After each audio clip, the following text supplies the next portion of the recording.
तर मी आज तुमच्यासोबत ना भुजियाची रेसिपी शेअर करणार आहे, जे आपल्याला 5 रुपयाच्या पॅकेटमध्ये मिळतात ना, शेंगदाणे तळलेले. याचीच रेसिपी एकदम साधे सिंपल पद्धतीने शेअर करणार आहे. त्यासाठी जे मोठे मोठे शेंगदाणे असतात ना, त्यांना एकदा पाण्यातून काढून टाकायचं. सगळे शेंगदाणे मी पाण्यातून काढून टाकले. त्याच्यानंतर त्यात ना मी 4 चम्मच बेसन पीठ टाकलंय व 3 चम्मच तांदळाचं पीठ टाकायचं.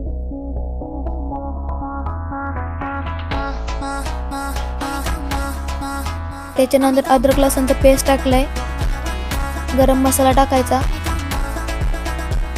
हळद टाकायची, चटणी टाकायची,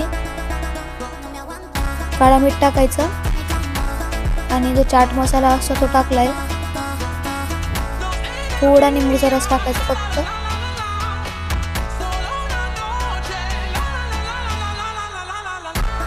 त्याच्यानंतर आहे ना त्याला छान असं मिक्स करायचं.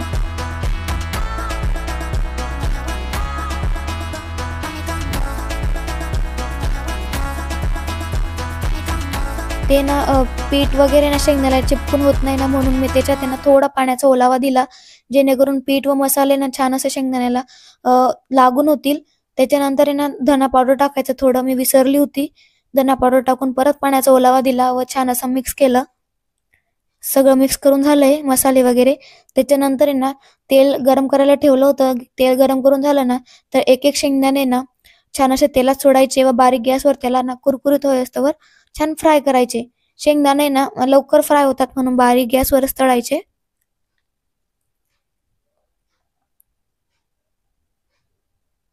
जास्त जाळायचे नाही, ना खूपच घाण लागतात ते.